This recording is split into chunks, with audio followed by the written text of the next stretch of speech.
Cosmic ray particles are with us all the time. They come from everywhere and go in all directions.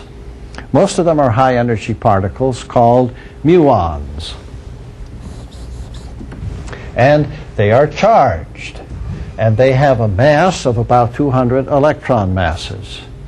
It has been observed that these decay into electrons, in this case a positron, plus 2 neutrinos.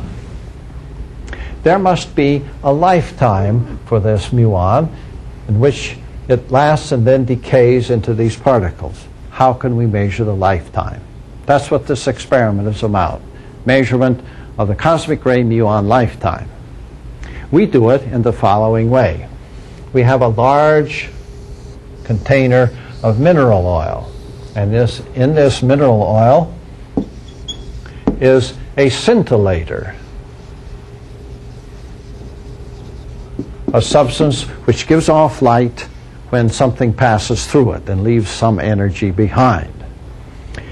When a muon goes through this, like this, it produces a burst of light.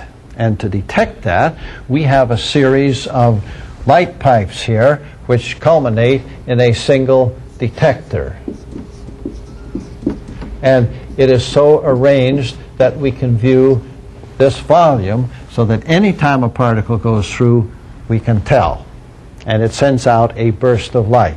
So if we were to look at the detector output, we would see in time something like this. Now, how are we going to measure the lifetime? Well, in most of these particles are going so rapidly, because of time dilation, they just zip right through here. And we see a series of pulses like this at random, which represent muons going through this. But every so often, a muon comes through, and it stops in the oil. We then get a pulse just like this, but it sits here and then decays according to this, with a mean lifetime of about 2 microseconds. So what we do is put a window along here looking for decays, and when it decays, we see a second pulse. And the distance between these two pulses is how long that particular muon lived after it was brought to rest. Now you may say, well, wait a minute, it had to spend some time going from here to here. Yes, but it was going so fast, that's an insignificant time compared to 2 microseconds of its decay. We have built-in electronics to avoid having something like this give us 2 pulses, something like this having another pulse coming in and stopping it. That's all in the electronics, and you need not worry about it. If I had another one, for example, that decay, perhaps it would have a shorter period of time in which it lived.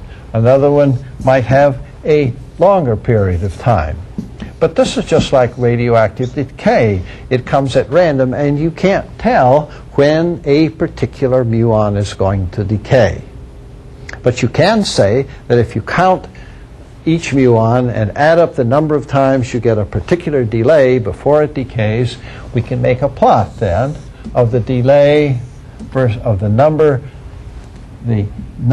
versus the time between 2 pulses.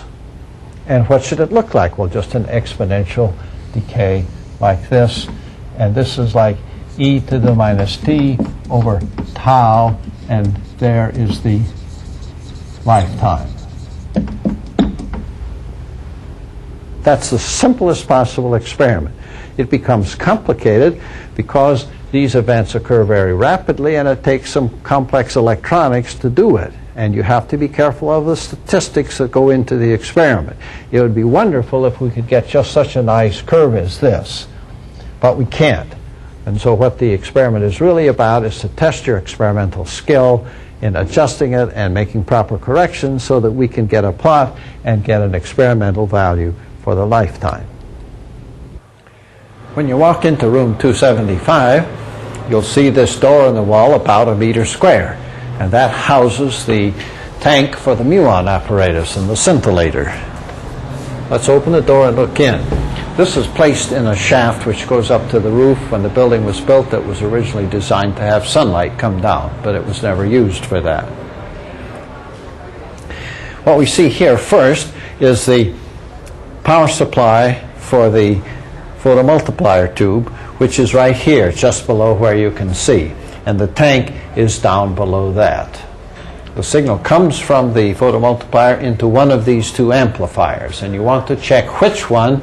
In this case, it's a green wire that comes into the lower of the two amplifiers. Look at the output of that. That's a black wire, and so for this experiment today, the black wire is the one that carries the signal. Ordinarily, that's all you have to do, look and check, because the power supply and the two amplifiers stay on day and night. And if something isn't on or if it's not working, then you get Don or one of the TAs or the instructor to come and look at it for you. So the output signal comes on either the white or the black wire, and you go in the next room and check it and go from there. Here's the kind of photomultiplier tube that collects the light from the scintillator and from the other room and sends the signal to this room. That signal will come in on a cable, which can be either black or white depending upon which amplifier is being used, and of course you check that when you visited the room. We just take the cable and plug it into the input of the oscilloscope so we can observe the pulses. And to do that, since the pulses are very quick and quite weak, you need to put your head right down here and have a look. This is a display now of the start pulses. The scale on the horizontal is 50 nanoseconds per division, and the vertical scale, it's half a volt per division. That gives you an idea of what the pulses should look like. We don't see any of the stop pulses because normally they would be off the screen, and they don't come very often. Only rarely do they appear. They're just a very small fraction of the total incoming flux.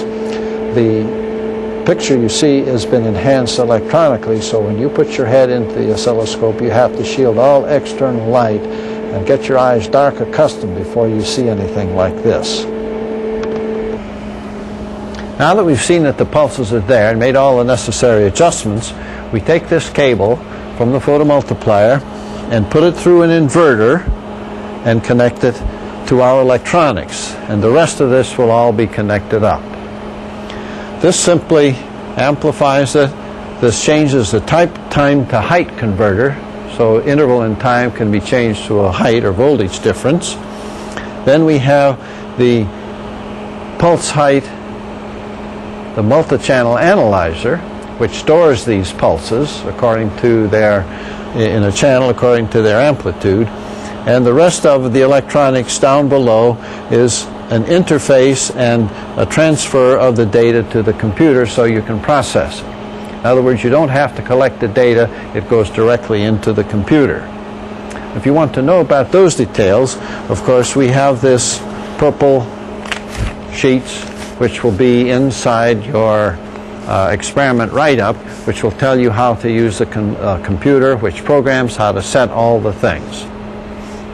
And what I want to do here then now is simply to show you what the raw data that we've just seen, what they look like when they're collected. And that shows right here on the monitor of the computer. What we're really after is the exponential decay in the background, which looks very small. But these are the raw data. You will see the start, lots of noise in here, some noise here, and these two vertical lines are the section that you'll use for your analysis. When you set those lines, then all you have to do is press a key on the keyboard and we will get them expanded and a new curve, and now we will process the data.